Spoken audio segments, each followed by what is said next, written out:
Welcome back your YouTube channel think bio with Rabeela. आज हम अपने लेक्चर का जो स्टार्टअप ले रहे हैं वो 12th बायोलॉजी का very first and important topic जो है होम्योस्टेसिस। ठीक है, होम्योस्टेसिस। अब बेटा होम्योस्टेसिस जो फर्स्ट टाइम इंट्रोड्यूस करवाया गया था वर्ड्स वो वेल्टर बुकैनन ने करवाया था। अब होम्योस्टेसिस क्या है बेटा? होम्योस्टेसिस एक सेल्फ रेगुलेटिंग प्रोसेस है। अब सेल्फ रेगुलेटिंग प्रोसेस वो प्रोसेस जो खुदकार अमल के ज़रिए चलता है। अच्छा, ये क्या करता है? हमारी जो बॉडी है उसको स्टेबल रखता है कंडीशंस इन्वायरमेंट की, चाहे जितनी भी चेंज हो। ठीक है, अब देखें मैं इसको एग्जांपल्स आपको बताऊंगी कि देखिए कभी आपने नोट किया होगा कि सर्दियों के मौसम में हमारे बॉडी हेयर जो है वो इरेक्टेड कंडीशंस में आ जाते हैं। ठीक है, कभी आपने देखा होगा कि जो प्लांट्स के लीव हैं वो कभी मुरझा जाते हैं तो कभी खिल जाते हैं, कभी झड़ जाते हैं। तो ये सारे प्रोसेस हैं, क्या है? ये सारे प्रोसेस हैं होम्योस्टेसिस के, ताकि बॉडी को स्टेबल रखा जाए और इन्वायरमेंट कंडीशंस के अकॉर्डिंग खुद को स्टेबल किया जाए। ठीक है, अब देखें जो ऑर्गेनिज्म है लिविंग वो लैंड पे भी रहते हैं और वो वाटर में भी रहते हैं। अब उनको जो फेस करना पड़ता है सिचुएशंस को, वो बहुत मॉडरेट कोल्ड भी हो सकता है, मॉडरेट हॉट वेदर भी हो सकती है, लाइक ज़्यादा गर्मी, ज़्यादा तपिश, ज़्यादा सर्दी, जहाँ बर्फ़ानी चीज़ें बर्फ़बारी हो रही हो, लेकिन वो वहाँ पर भी सर्वाइव कर रहे हैं। क्यों, कैसे? क्योंकि बेटा उनके अंदर फिजियोलॉजिकल चेंजेस आती हैं अकॉर्डिंग टू इन्वायरमेंटल कंडीशंस। जो चेंजेस आती हैं उनके हिसाब से उनकी जो बॉडी है वो ऐसे फिजियोलॉजिकल चेंजेस लाती हैं, ऐसे फिज़िकल स्ट्रक्चर्स डेवलप करती हैं कि वो उनमें सर्वाइव कर सके। नो डाउट आपको थोड़ी डिफ़िकल्टीज़ होती ही होगी, लेकिन आगे चलते हुए ये चीज़ें सारी आपको ईज़िली अंडरस्टैंड हो जाएंगी।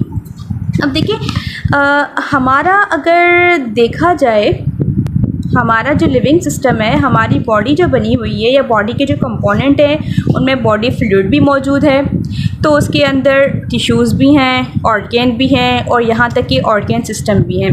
ये सारी जो है इफ़ेक्टिवली, एफिशिएंटली और इंटीग्रेटेड वे में काम कर रहे हैं, है ना? ऐसे तो नहीं है कि हम सोच रहे हैं लेकिन हमारा हाथ काम नहीं कर रहा, हम खा रहे हैं लेकिन डाइजेशंस नहीं हो रही, तो ये चीज़ें तो नहीं हो रही। जो हमारे बॉडी जो ऑर्गन्स हैं वो इंटीग्रेटली काम कर रहे हैं, तो उनको कंट्रोल और कोऑर्डिनेट कौन कर रहा है? उनको कंट्रोल और जो कोऑर्डिनेट कर रहा है वो हमारा है एंडोक्राइन सिस्टम। क्या है? Endocrine system. अब एंडोक्राइन सिस्टम क्या है? बेसिकली ये वो सिस्टम है जो हमारे हार्मोन्स को रेगुलेट करता है। किसको? हार्मोन्स को रेगुलेट करता है। ठीक है, डिफरेंट किस्म के हार्मोन, टाइप के हार्मोन आप मैट्रिक क्लास में पढ़ के आए हैं। अच्छा, पहला क्या है? एंडोक्राइन सिस्टम, और दूसरा जो है वो है हमारा नर्वस सिस्टम। ठीक है, नर्वस सिस्टम जो है वो होम्योस्टेसिस को हम कंट्रोल करते हैं। बेटा जो नर्वस सिस्टम है वो फिर दो कंपोनेंट्स पे मुश्तमिल है। एक हमारा जो है वो ब्रेन है और दूसरा जो है हमारा स्पाइनल कॉर्ड है।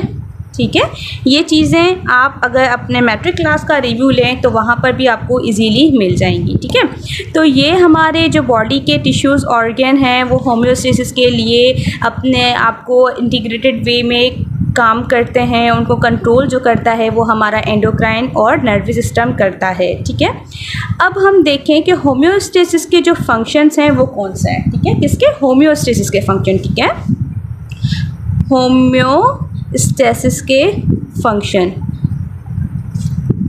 अब उसकी जो है वो बेसिकली 3 फंक्शंस हैं। ठीक, फर्स्ट जो है वो ऑस्मो रेगुलेशन है, दूसरा जो है हमारा वो एक्सक्रीशन है और तीसरा जो है वो थर्मो रेगुलेशन है।